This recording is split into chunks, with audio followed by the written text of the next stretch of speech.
Hi అండి. Welcome to Telugu రుచులు. అందరూ ఎలా ఉన్నారండి? నేను చాలా బాగున్నానండి. మీకు గనక నా వీడియోస్ నచ్చితే లైక్ చేయండి, షేర్ చేయండి, సబ్స్క్రైబ్ చేయండి.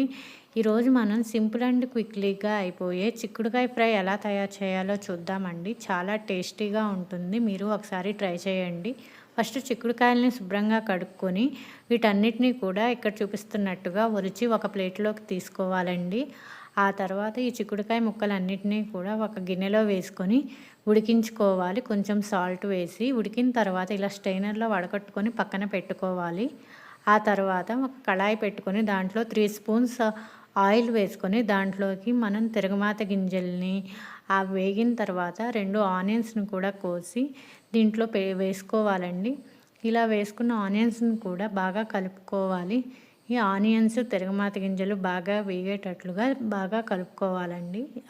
ఈ ప్రాసెస్ అంతా కూడా సిమ్లోనే జరగాలి. సిమ్లోనే ఉంచుకొని మనం వీటన్నిటిని కూడా వేయించుకోవాలి. దీంట్లో మనం మీ కారానికి తగ్గట్టుగా 2-3 పచ్చిమిర్చిని కూడా కట్ చేసి ఈ ఆనియన్స్లో వేసుకొని బాగా కలుపుకోవాలండి. ఇలా ఆనియన్స్ పచ్చిమిర్చి మొత్తం కూడా దోరగా వేయించుకోవాలి.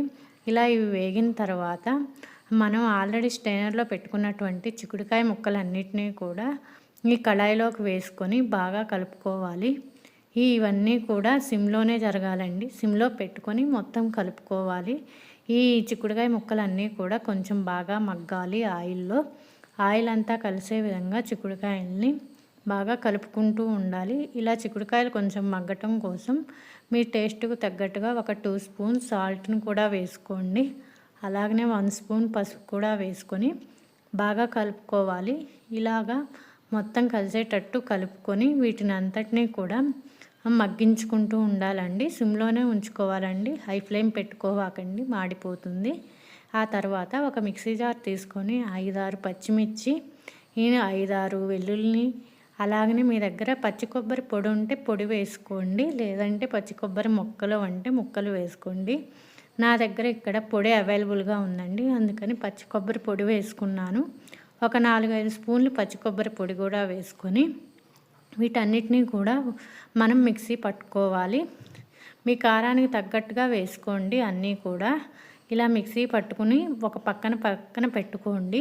ఆ తర్వాత చిక్కుడుకాయ ముక్కలన్నీ కూడా కొంచెం బాగా మగ్గిని అనుకున్నాక మనం ఈ పొడి మిశ్రమాన్ని ఈ కళాయిలో వేసుకొని చిక్కుడుకాయల మీద వేసుకొని బాగా కలుపుకోవాలండి.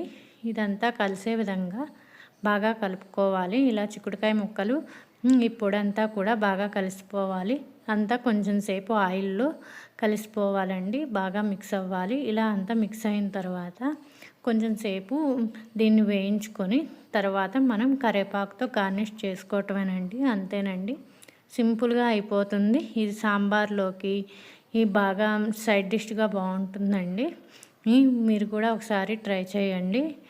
ఎంతో రుచికరమైన చిక్కుడుకాయ ఫ్రై మీరు ఇంట్లో ఒకసారి ట్రై చేయండి, బాగుంటుంది.